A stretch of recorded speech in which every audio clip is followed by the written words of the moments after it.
This is Unsiloed, brought to you by Alumni FM, connecting people through stories. Okay.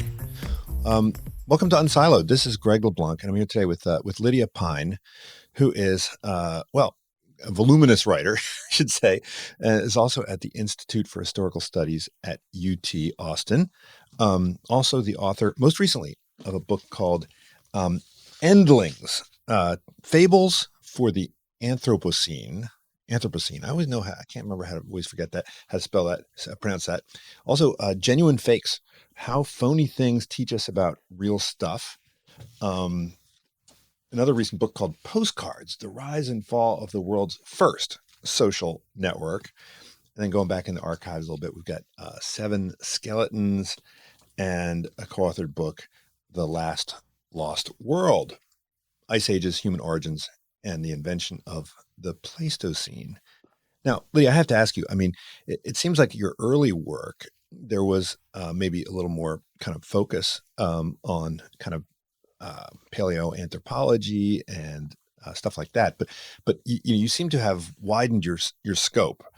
And I think a lot of what you do, I mean, it's loosely called history, but it's really a combination of kind of the sciences and the humanities. It's really, I think it's a reflection on how we make sense of ourselves and our past. You mentioned actually in the Endlings book, you start off with a description of humanity as the storytelling species. And so a lot of what you're writing about, not only are you telling stories, but you're also kind of telling the story of stories and how we make sense of our past. How do you, if you were to kind of try and, autobiographically connect things and create a kind of a red thread of your research. And I mean, I think maybe being outside of academia allows you to be kind of wander wherever the spirit moves you, so to speak. But, how would you connect this kind of inquisitorial journey that you've followed, this path of writing? How do you make sense of it all? First of all, I love the turn of phrase inquisitorial journey. I think I'm going to write that down and just put this on business cards. That's fantastic. Thank you for that. But if I were to sort of try and explain sort of what kinds of books am I interested in? What sorts of questions am I interested in? What sorts of projects do I take on? Um, I think that it kind of comes back to college and graduate school and finding it very difficult to pick one subject. And as an undergraduate and as a graduate student, I bounced around between different disciplines and was always really interested in what I saw as connections between history and archaeology and history of science and deep time history and material culture. And so I had the opportunity to train in a lot of different academic disciplines. And as a writer, I've been able to take those backgrounds and those experiences and what I would like to think is to put them together and to say, what sorts of big stories can we tell about people? Can we tell about people and their stuff, their material culture, and how people think about their stuff and their material culture? So I think that if I were to try and sort of, as you say, draw that red string, that line between all of the projects, I think that it really would come back to history and storytelling and objects and how people use objects to tell stories. So, I think what you're also doing is describing how we make sense of our past, right? And, Yeah. in the book on Endlings, you talk about how species, the notion of a species is in many ways an artificial construct. And I think the kind of era, whether you're talking about the Pleistocene or the Anthropocene, these are also kind of, artificial divisions because history is a continuous story. So why do you think it is that we need these stories, right? So in the book Endlings, you talk about how 150 species a day are going extinct, and I don't think that data is likely to move a lot of people to action. But as soon as you start telling the story of Martha, right, and Right. then Celia, and even Turgy the snail, then all of a sudden people they want to do something, right? So why is it that we need these stories before we're willing to, well, first of all, to make sense of things, and also to motivate us to action? Yeah, that's a really good question because I think it touches on a lot of different things that really piqued my interest with taking on the project Endlings. And so to your first point of sort of what do we think about the Pleistocene or species or these sorts of broad categories? I think that giving ourselves broad categories is a way of trying to make sense of and order the world around us. Any category that we create is going to be capricious. It's going to sort of have a give and take to it, and it's going to have a series of trade offs. What I found so interesting about thinking about these species, though, the specifically how we think about categories of species for endlings, is realizing how hard it is in some instances to try and find the last Hmm. individual of a species. So an endling is the last known individual of a species before the species is declared extinct. And it seemed like such a straightforward kind of definition. Like, nope, it's the last one. Once this one individual dies, then the species is declared extinct. But the more I tried to sort of hone in on and to think about the last of this species, the more I realized that it's very difficult to count the last of something when the category that is the last of is so slippery and tricky and historically contingent to begin with. And to your second point about sort of why do we care about Lonesome George and why do we care about Cilia the ibex and even the poor little Polynesian tree snail Turgi. Um, and it's hard to take in 150 species a day, or whatever the latest numbers are going extinct. I think that that's one of the really powerful things about Endlings is it gives us a clear story. It gives us a character. It gives us something to identify with and to cat and to latch onto and to follow in a way that I think it's very difficult to personify and to identify with a number. Right. And well, of course, we're never going to be able to think like a bat, as the philosophers say.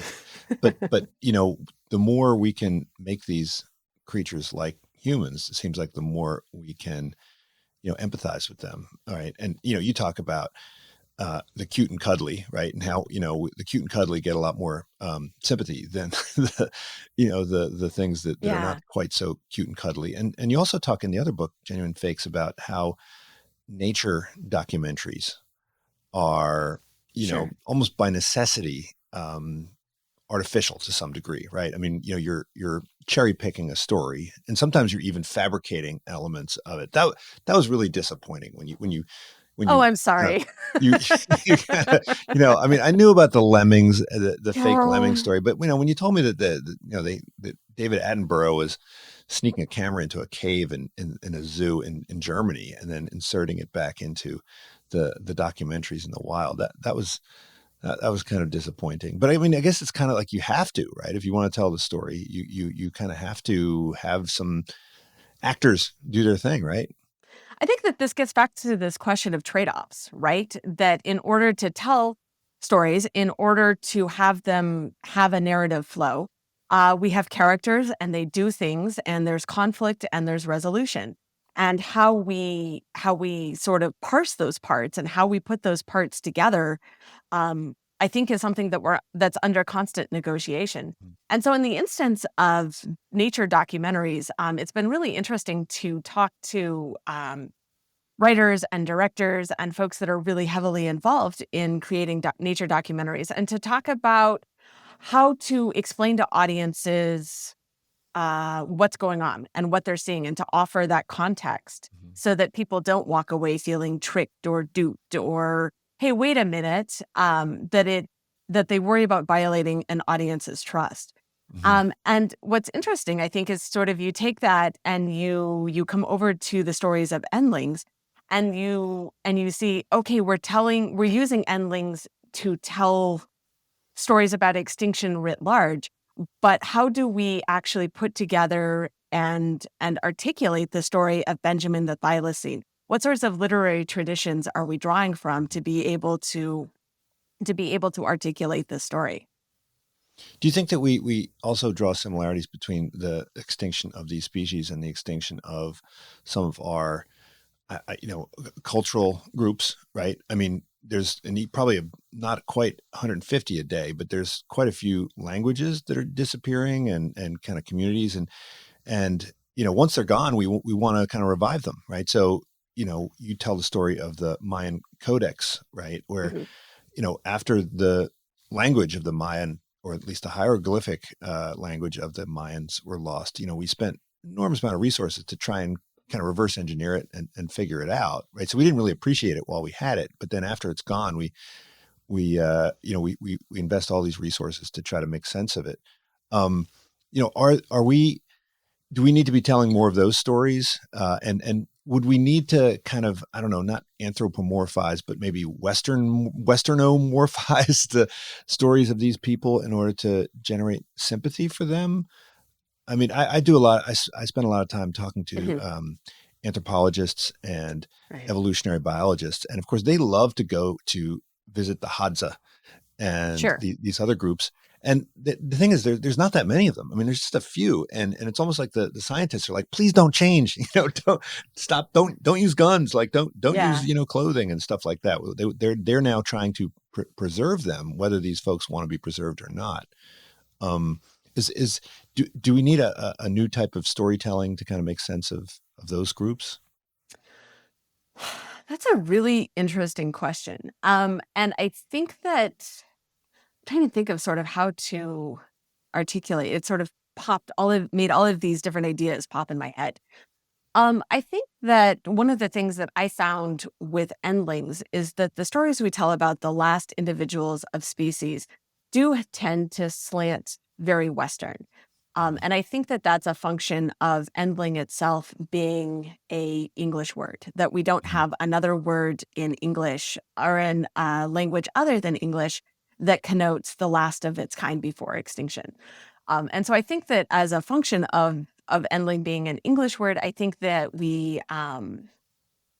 a lot of the stories end up having this kind of Western slant to it. For me, when I was doing some of the interviews with colleagues who are isiZulu translators and speakers and storytellers, it was really powerful to me to see a new word for endling Mhm. being created in isiZulu and to say, "Oh, this is how I would say it in isiZulu." And with that, it was like watching the inverse of extinction. It was like watching language speciate. And Mhm. with that, it really piqued my interest and curiosity and hope that maybe we could get outside of a really Western dominated way of storytelling and that it could open up other possibilities. And so I think to sort of come back to your question, I think that historically a lot of the storytelling has slanted very Western, but I think that in order to make sense of the Anthropocene and to make sense of sort of where we are, and how to think about that, I think that we're going to need non-Western stories and the power that those kind of non-Western approaches will offer. Mhm. Now, your earliest work was in archaeology, right? And you Mhm. worked with so a lot of your stuff is on fossils and human bones, human remnants, and so you have quite a few great stories to tell in those domains. With respect to you know fakes, the fakes. Sure. I found the story. I've always been fascinated by fakes because I've been fascinated by how what people cherish and what fakes seem to become popular. It tells us quite a bit about what people want to believe, right? So Yeah. you didn't talk about things like Ocean, right? There are a lot of kind of fake stories, and we Mhm. have tons of them in Yeah. contemporary America, right? Lots of phony stories, whether it's uh, Bernie Madoff or whatever. But it tells us really what people want to believe. And so when you talk about the human skulls and the pre-human skulls in the stories of those ones that became famous, the ones that didn't Mhm. become so famous, and the fake ones that became famous, what does that tell us sort of about what we want to believe about human origins and human history? Yeah. It's fun to see all of these different themes start to kind of coalesce together. And I like how we're sort of able to move from one topic to another here. Um, I think in terms of of origins or in terms of fossils and in terms of things like that, I think that I find that I keep coming back to the idea that the story really becomes part of the cultural and historical identity of the object. That certainly an object like Lucy, the famous Australopithecine skeleton, is going to be more scientific knowledge is going to be generated about Lucy, the more scientific studies that are done. And over the decades, we learn more about how Lucy walked and scavenged and or gathered or whatever. We learn about her diet, her mobility, all of these things. But what I find really fascinating is the 40 years since Lucy was discovered and how telling Lucy's story becomes part of Lucy's identity now. And I think that those are the moments that are really going to solidify how people come to think about objects. Mm-hmm. But there's some fake ones, right? Like Peking Man. Oh, right? Right. So Peking Man it was an actual assemblage of fossils. It was lost during the Second World War. And the sort of famous fake is Piltdown Man. Piltdown Man, right? Yeah. Yeah, and I love this story because it's the longest perpetrated hoax in the history of science, and somehow Human Origins gets to claim this rather dubious honor. And it's such a fascinating, I think it's such a fascinating story. Yeah. I mean, people were really, interested in the missing link, right? Yep. That was what they were trying to find. Well, the Lying Stones. I loved the story of the Lying Stones. Maybe you could tell us a bit about that because, were the people who perpetrated this? Do you think? I mean, I couldn't tell whether you thought of them as kind of clever hoaxsters or evil fraudsters. Like, what? Tell us a little bit about that story. And you got, I kind of feel bad for the victim of the hoax, but not really that bad because he seemed to be sort of a obnoxious character and incredibly self-deluded. Right. So the Lying Stones. You're talking, I believe, about Johann Beringer's Lying Stones.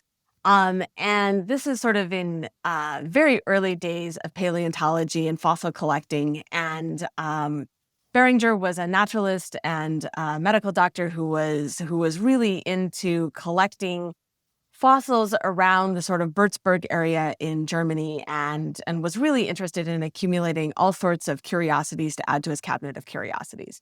By all accounts, he was a rather insufferable human being. And so I think after enough years of listening to this, some of his colleagues thought, this would be really funny. We could carve up some of these stones and we'll sort of put them out for him to find, and it will be blatantly obvious that these things are fake.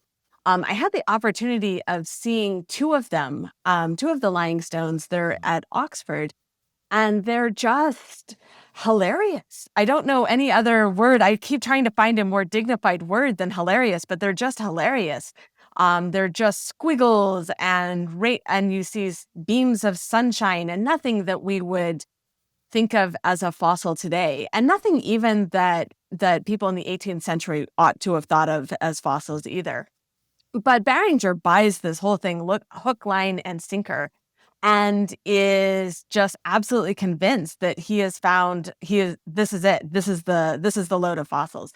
So he creates a book, he commissions a monograph, he does all of these things, and his colleagues, who are the ones that have sort of carved them and put them out for him to find, are beginning to get a little concerned. Like, this hoax has gotten out of hand. Maybe we thought he would just look silly, but now this is just completely blown out of proportion.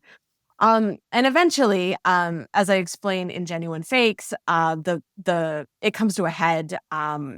It's sorted out legally. Beringer sues his colleagues for basically making him look very foolish. And his colleagues kind of slink off into history. And Beringer sort of spends the rest of his career trying to buy back the books that he's authored in sort of the, oh my goodness, please, history, don't make me look foolish. which is sort of, I think, an almost cruel, ironic twist to how we do remember Beringer today. But I love the story of Beringer's lying stones because, as you point out, it's sort of this: is it a hoax? Is it a fraud? How malicious is this? There are all of these human emotions in there. And to me, one of the most interesting twists to the story is seeing these fake fossils become real artifacts in Mhm. museums. At Oxford, they have an accession number. They are a proper artifact. It's a fake fossil, but sort of over given enough time, and it has a legitimacy and a life history to this object all of its own. Now, what museum do you think these ought to be in? I mean, ought they to be in fossil museums or in kind of, I don't know, 19th century history museums? Because they really tell us more Yeah. about the 19th century and its illusions than it does tell us about, the fossil record. So there are a bunch of them that are sort of dispersed around in different museums. There's a collection of them in Amsterdam in the Netherlands. Um, and I kind of like them being in these natural history Mhm. museums because I think that, first of all, no one is ever going to confuse them for an authentic fossil. Mhm. But I love that it becomes this sort of material marker of how history of natural history unfolded. And so Yeah. at that point, I think that it actually is an important physical component to that history. Yeah, so it kind of tells us a little. I mean, I always think of museums as their job is in part to kind of instruct us on how Yeah. we make sense of things, not just sort of, make sense for us, but kind of expose the, I don't know, the construction work, that goes into our understanding. And that also made me think of the you didn't spend a lot of time in the book, but there are these famous replicas, right, of Hmm. Greek statues that were Hmm. they made replicas of them in Roman times, and people would find them in Roman ruins and think that they were Greek when in fact they were replicas. So obviously, I think in ancient Rome, the replicas were probably available at a much lower price than the originals, but now we treat the replicas as um, valuable works of art. But should we think of them as Greek works of art, or should we think of them as kind of Roman works of art? Which part of the museum should they be in? I think I'll take a middle road to answer that question and to say, what if we treated them as their own thing? What if we treated them as these are objects and this is the history that's associated with them? And rather than try and sort of put them into these categories, sort of coming back to our earlier discussion about categories, what if we just said these things and here's what we know about them and here's how their life history has unfolded. And I think that by focusing on the biography of objects like this, I think it affords us a really compact and concise way of being able to talk about these without getting caught up in categories. Now, I want to talk about the Spanish forger because, look, I mean, you could have written a whole book just on forgeries of works of art, right? And Mhm. obviously you picked this one because it kind of covers all the bases. But what I love about the Spanish forger is that now people collect works by Yeah. the Spanish forger, and they'll attribute it to the Spanish forger. Now, once again, like where is it supposed to go in your collection? Yeah. But what I loved about the story is it really did tell us, at least in the time period in which the Spanish forger paintings were being sold, it kind of just it's this like fairy tale of how Yeah. people thought about the time period, right? With the castles and I mean, no dragons or anything, but they could have had Sort of dragons in have there probably. pointy hats, and it's Yeah. it's very sort of like how people in the 19 early 20th century, turn of the 20th century, envisioned the Middle Ages. Mhm. And so you have this artist that's creating these quote unquote medieval works, and it's fitting this niche precisely. It's a really sort of, I think, a really sort of genius genius understanding of what people want Mhm. and then giving them the story that they want. And again, one of my favorite parts about the Spanish forger story is, as you point out, people collect them. It's a genuine Spanish forger. Mhm. And I really love this idea that something that starts out as fake and in the early parts of its life could be made authentic and could be made real over sort of given enough time. And Mhm. coming back to that question about categories, I think that it's so easy to want to sort things into this. Is it fake or is it real? Is it fake or Mhm. is it real? And to look at all of this space in between and to see what role does time play in how we think about the authenticity of Mhm. objects. And so for paintings like the Spanish forgers, I love sort of following them along that historical continuum and saying, wait, now they're collectible. Now they're quote unquote real in a way that they weren't 100 years ago. Well, I mean, why do we care so much about authenticity? I know this is maybe a more of a philosophical question, but I remember I had a architectural historian professor who was criticizing Mm, formalism by saying like, hey, if you're a formalist, then a cigarette butt on the floor has to be seen as beautiful. If you think a tile on the floor is beautiful, right, of the same shape and size, and yet sure. we obviously don't think the same way. I lived in a Frank Lloyd Wright house, which was built after his Wow. death.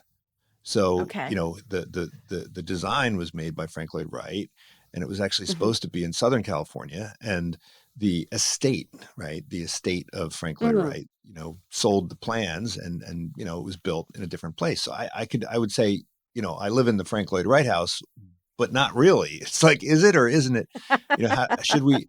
And if it, why would the value of the house depend on whether he was alive when it was built? Because even when he was alive, he might not have ever visited it or seen it. And that's so the Warhol story that you tell, I think is similar to that, right? Where if Yeah. if War, I mean, what if Warhol authorized 100 prints and those prints were 50 were manufactured while he was still alive, and then the printing presses kept going after his death?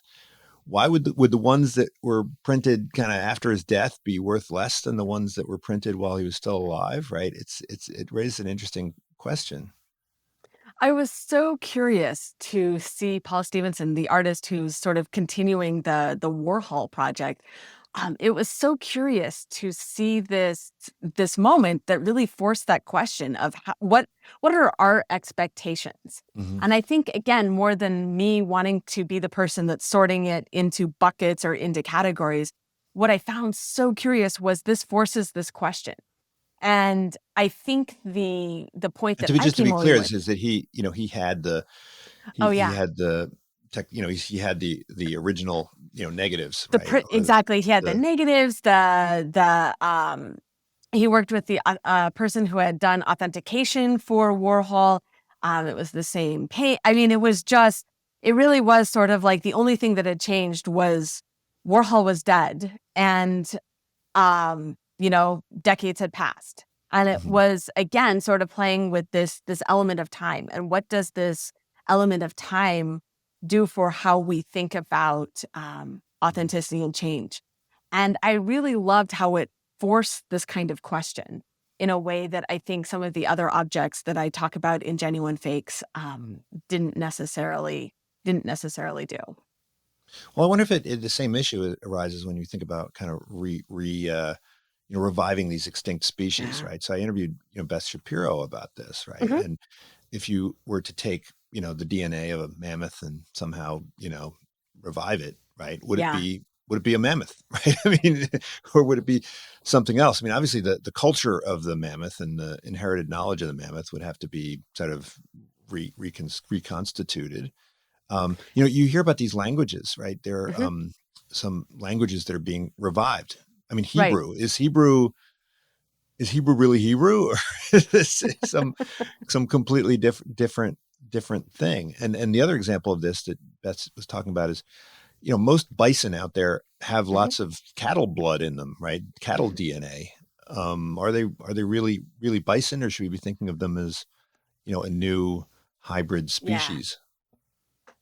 Yeah, no, it's such a good example, and I think that especially sort of right now, the idea of de-extinction and woolly mammoths and thylacines and all of these sort of iconic animals are sort of having their moment in the news right now. And I think that what I keep coming back to is the role that history and contingency plays. That, as you point out, you grow your woolly mammoth. It's sort of that's not that's not its time. That's not its place. It's not its situation. And I think that doing things like that, it sort of comes awfully close to that genuine fake, where it becomes sort of mammoth adjacent and mammoth like, and again sort of and again sort of I'm trying to the word escapes me. I'll go with adjacent and like. Hmm. I think that that conveys what I'm thinking. Hmm. Well, in the example of you talk about the blue whales, Mm. that story was, I started, my nose started to crinkle as I was reading this because you're describing all the stench associated with these things. And but you talk about how there's genuine skeletons and then there's Mhm. kind of fake skeletons, but even the genuine skeletons have bits and pieces of kind of fake skeleton just because the bones are so unstable. And you can imagine over time that the various bits and pieces of real bone would get replaced by fake bone, just like I guess Mhm. I forget the name of the Greek allegory of the ship, right, where every single plank on the ship is replaced over time. Is it the same ship, right? At, Mhm. at what point does something become fake? I mean, if Yeah. here in Berkeley we have a weird historical preservation law that says that if you are to make any modification to an historical building, you have to do it in a completely different style, which seems Huh. seems kind of crazy, right? Like you'd think, all right, Okay. if I'm gonna add a garage, you'd want to make the garage look like it was built in 1922, like my house was built in 1922, so you'd want to make Right. it look invisible. No, no, no. The historic preservation law says that you have to build it so that it's obvious that it was not built in 1922, right? So because it's really, I think it's like the law was drafted by historians, and the historians are more interested. They're less interested in the aesthetics of the neighborhood and more interested in being able to kind of see To the sort of see the yeah. history. Yeah. So when you go to those museums and they have the vases or the sculptures Mm. where they add in bits to try to Right. they will sometimes do it in the same color. Sometimes they'll do it in a Mhm. completely different color so that you can see what's added. And yet with painting, you don't do Mhm. that. So when we look at the restoration of the Leonardo that sold for Yeah. $450 million, I read the book about that a while back. They don't Mhm. try to make the restoration look like restoration. I mean, they try to make it look like invisible. So it's interesting how with paintings the restoration process is very different from with Mhm. I guess vases or sculptures. It makes me wonder, yeah, it makes me wonder sort of how much the material and the medium Hmm. drives sort of how we respond to challenges to authenticity. That clearly we have different ways of sort of and different expectations of that. Where if you were to go to, say, a science museum and to see a T-Rex skeleton and to sort of say, okay, this is conveying knowledge about the past, and Hmm. this is telling me things that are true, and I'm going to take this away. I think it makes a lot of sense to have, okay, this is a replica, and this is what we sort of fill in, and this is our best guess, and this is a cast of the actual fossil. It sort of reminds me of your house example, right, where the garage and the veranda and the house are all different sort of episodes of construction. But yeah, you go to see a restoration, and it would be hard to imagine it going over well with, like, well, this bright yellow part right here in the middle, this is the restoration work, but we want it to be really clear. Yeah. And so to me, what I see is that there isn't a blanket statement that we can sort of apply to all material culture, but that it varies, and our tolerance and expectations change over time and also vary depending on the medium. Hmm. Yeah, and I was also wondering, you didn't get into copyright law at all, but I was thinking about those fossils that were kind of Yeah. assembled, right? And I mean, Yeah. do you lose your copyright when you try to pretend like it's not a human creation? I mean, according to my understanding of the copyright law is that you get a copyright when you create something, regardless of the story you tell about it. So should the Spanish would the Spanish forger be able to? Well, I guess it's been too long, but can who owns a copy? I mean, if those you talk about some of these fossils where they would just kind of grab bits and Yeah. pieces of fossil and slap Yep. them together. That seems like a work of art right there. The sort of Frankenfossils. I laugh because I think at one iteration of Genuine Fakes, I think I had something like 18 or 19 chapters, and it was just like, oh, look at all of these strange and curious things, and oh, look at this. And I think my editor was just so horrified and just said, people are going to need a forklift to move this book. Like we've got to cut down some of these examples. And so yeah, there were some examples where I thought, okay, this sort of peaks up on questions of copyright or patent or intellectual property. And I think that maybe a sequel or something to Genuine Fakes, I think that I would pick up those threads and sort of say, how do we think about that? And what gets made on a third shift of product manufacture and things like that. Mhm. But yeah. So, one of the chapters in the book, Genuine Fakes, is about these, the caves in France, right? And how, Yeah. the humans are destroying them when they go in there, right? The tourists, of course, are the biggest offenders because Yeah. there's so many of them. But even the archaeologists and Yeah. historians are going to ultimately destroy these things. And so, in a lot of cases, they built replicas, right? And I know I had a friend who worked for a company that designed a Mhm. lot of these replicas. So King Tut's tomb, right? There's a replica, and the caves, there's a Oh, replica, brilliant. and there's Okay. Yeah. and so the Yeah. tourists are kind of shunted aside into the Right. replicas. And does that? I mean, it seems like the replica doesn't need to be in Egypt. But we travel all the way to Egypt to go to a replica, right? Hmm. It seems kind of bizarre. There are also plenty of people that will kind of put real paintings in vaults and then put replicas on their walls. And it seems Hmm. like the subjective experience is as long as you can kind of suspend your disbelief, either voluntarily or involuntarily, the experience is the same.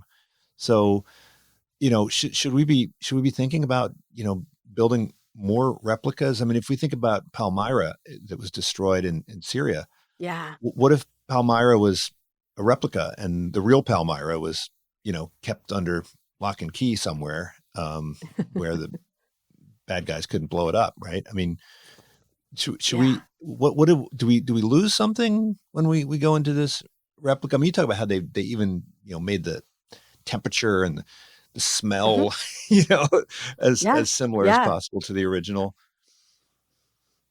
How do we manufacture these genuine experiences? And I think right there, sort of even in the phrasing of your question, is really, I think, really sort of reveals a lot about what we expect and what we hope and what we want.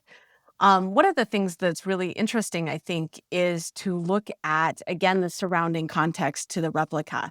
And if a replica, particularly, for example, the replica of Lascaux, the Paleolithic cave in France, or the replica of Chauvet Cave, to look at them as sort of, again, having their own culture, their own life history, being their own thing, being sort of adjacent to the original, never trying to pass itself off as Mhm. that, but still sort of claiming a space in culture and history.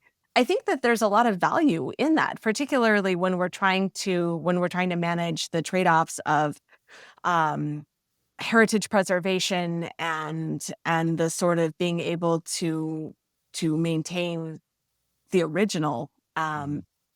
as an original. But I think again we sort of come back to the problem. I think the problems arise when it's being done sort of through trickery or dishonesty, Mhm. or there's not a sort of full disclosure. Again, that feeling of, hey, wait a minute. But I think that the replicas, certainly of large sites and monuments like that, I think that they can become imbued with their own cultural cachet and power. Mhm. Well, it's interesting that when we go to Las Vegas and visit the fake Eiffel Right. Tower, that we, well, at least most people don't think of it as Hey, Paris. just like the original. Well, it's better. Maybe there's fewer French people, right? No, I'm just kidding. Right. But when we go to Disneyland Right. Tokyo, we don't think that we're going to the fake Disneyland, right? Right. And I think Because that this comes back to this question of context. What is the context that we're experiencing and looking at an object in? And I think that a willingness to accept a context helps us make sense of that object or of that historical contingency. Mhm. Well, I think that the best case of how, provenance or history impacts our subjective experience of things is the case Yeah. of diamonds, right? Because I mean, look, a fake diamond and a real diamond, Oh, sure. you cannot, like, you can't tell them apart, right? I mean, I guess can you? I mean, if you're a scientist, and you have a fine enough magnifying glass, maybe you can potentially tell them apart. I guess but I mean, if it's carbon, it's carbon, it's carbon, right? But if you're gonna buy an engagement ring, you want to get a Tiffany's, right? You want to get a De Beers, right? You don't want to get the one that was made by uh, who was it? The General Electric, right? You don't want to get the General Electric engagement ring. I mean, it just doesn't sound very very exciting. So how do we?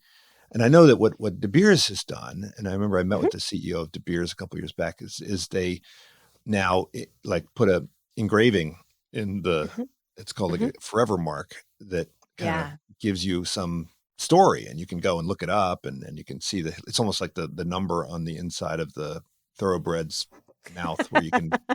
trace back and see And the it offers ancestry. a provenance for Yeah, this particular object, for sure. yeah, and but Um, it's artificial scarcity in a way. I mean, it's just like, okay, yeah. we're gonna say this is from the mine in South Africa. No blood diamonds, no, Mhm. no factory, Yeah. no fakeness.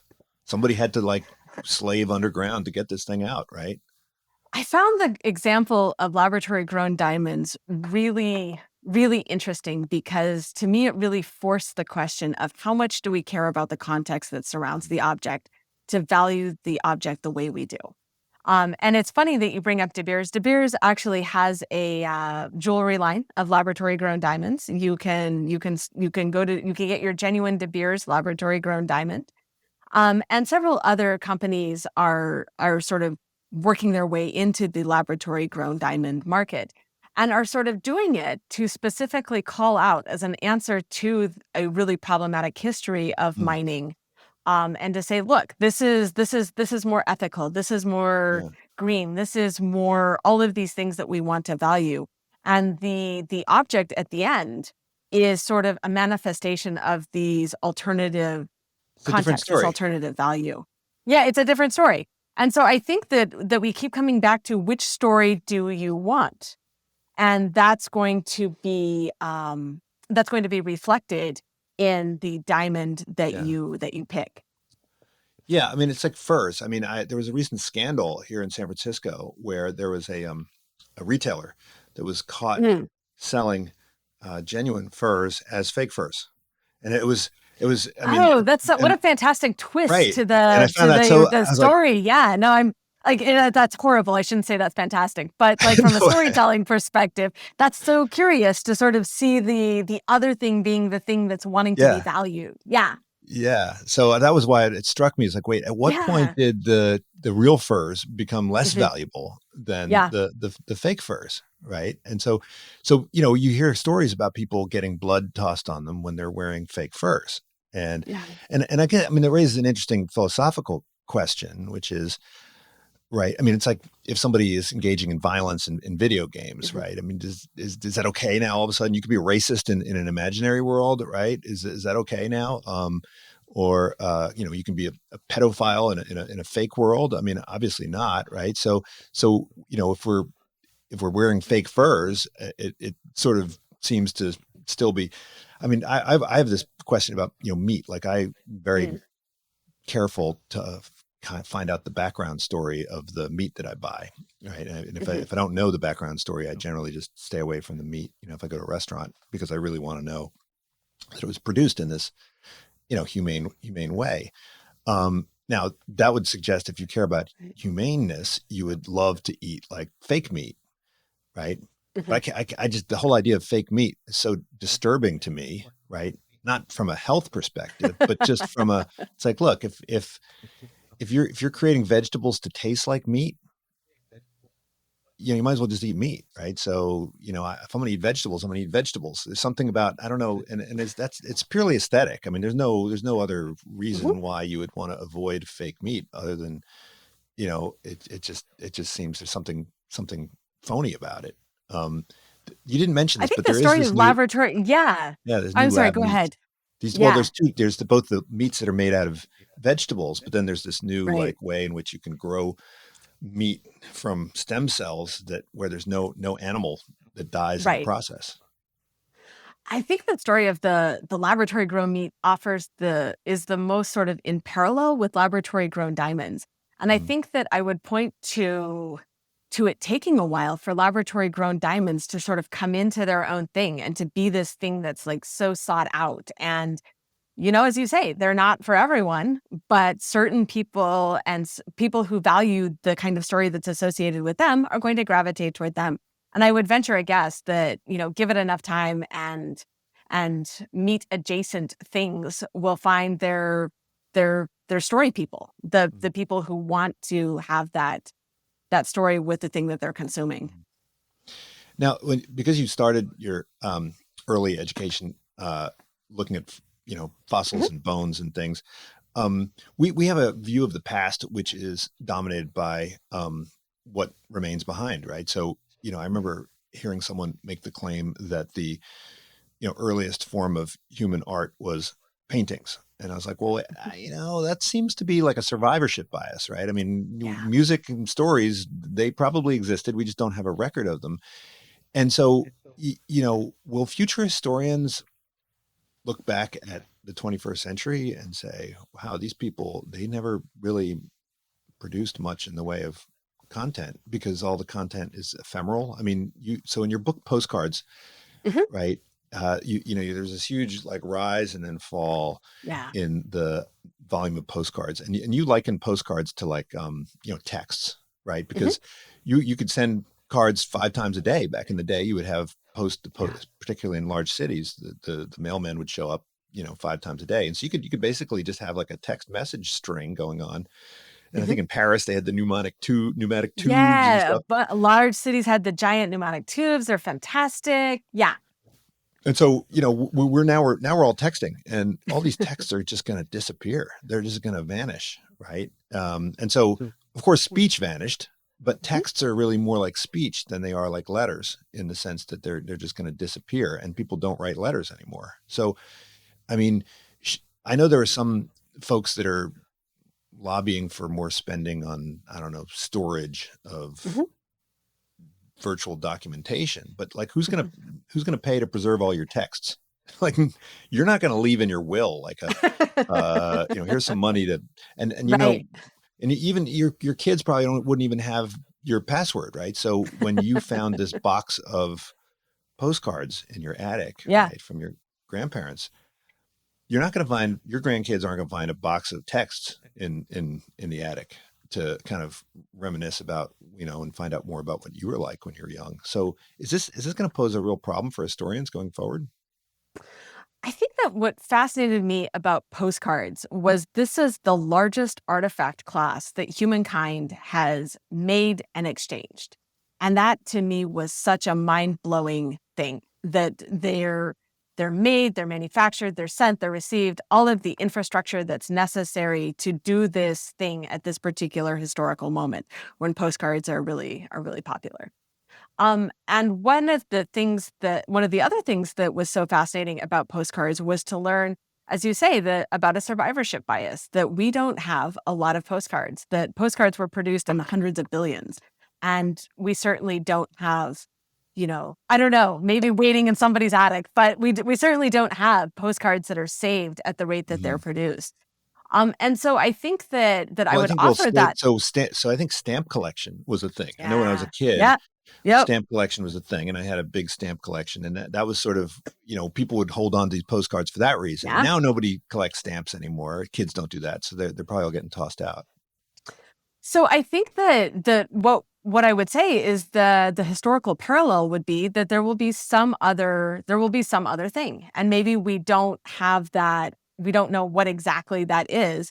But in 50 years, I'm sure that there will be some way that we sort of excavate through media that we use today. And the other thing that I would throw out there is there are a lot of people who still send postcards and still collect stamps, and it's fascinating to see a really sort of devoted sendership of postcards, and sort of as a protest against the fastness and the quickness of text messaging or tweeting or Instagram posting, that it becomes a very active choice. And so I think that sort of over time we'll see these choices in media and value continue to be negotiated. Well, what I find interesting is that the rise of postcards was really a function of a new pricing regime, right? So it was about the postal services deciding that they were going to offer special pricing. Mhm, Now, I interviewed someone else about the history of news, mhm. and in the U.S., the postal service effectively subsidized the postage related to newspapers, and that's what really created this massive kind of newspaper business in the United States. Yeah. And if the post office did not subsidize the shipping of newspapers, then we would not have, obviously newspapers would be very limited in their circulation. So, and I remember the same thing when, I don't know, remember when the phone companies used to charge by the text, right? And then as soon Mhm. as they dropped that, then and Yeah. WhatsApp and these other things came along, it radically changed how we communicated, right? So what was the driver behind the kind of pricing changes that these postal services put in place, particularly like the international ones, because that's when people really started shipping postcards back from their vacation spots. Yeah. I think that what is a really important part of this story too is to look at the unfolding development of infrastructure for all parts of the postcard. That certainly, as you point out, there's this subsidy, at least in the United States, for postage and sort of the mail delivery that comes with that.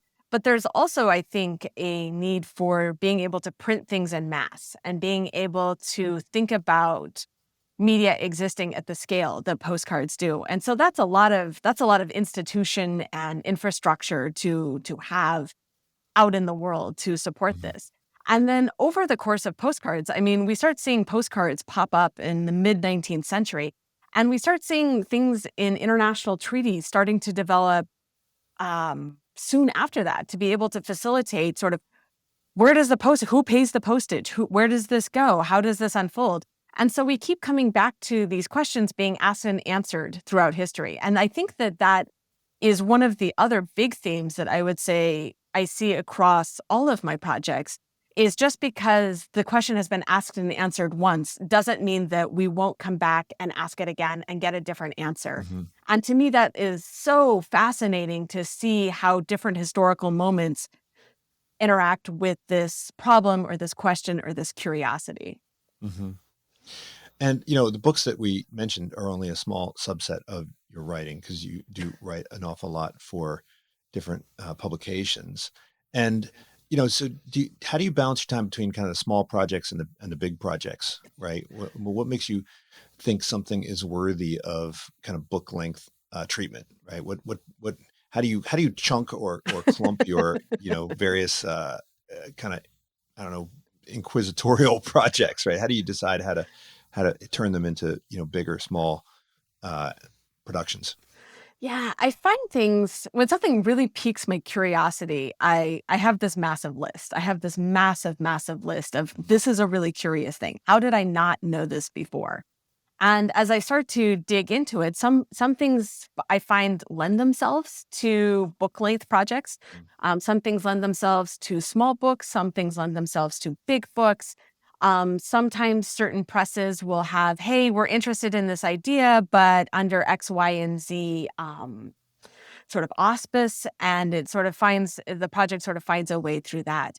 And some projects are just they're just shorter. That it's sort of, hey, this is curious, but if you read it for an entire book length project, maybe it would wear out its welcome. And so I try and find the balance between exploring all of the nuance and curiosity about something without wearing out the reader's welcome. And so different projects, I think, sort themselves that way. Now, you now have an affiliation with academia, and you've been in and Mhm. out of academia. Do you think, and most of the people I've interviewed on my podcast are academics, but I've interviewed some journalists as well. Mhm. Do you see, when you move back and forth between those two worlds, do you see, are there kind of different approaches to um, thinking about storytelling and thinking about making sense of the world? Are they mutually exclusive ways of looking at the world? How does should academics think of themselves more journalistically? Should journalists think of themselves more academically? How should you, does it pay to have a foot in both camps, so to speak?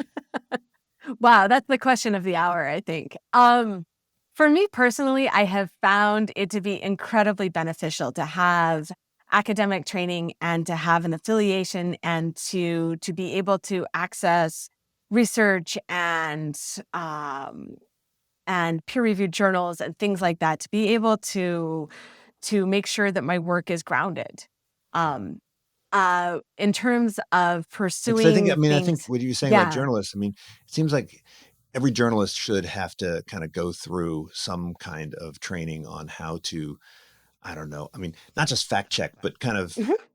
sense check, right? And go and kind Yeah. of, actually explore, go through Google Scholar and, actually just look and see what the academic work is saying about The whatever they're flip writing about. side to that would be, though, in I never had to undergo any kind of journalistic training Mm. in the sort of how to deal with living sources.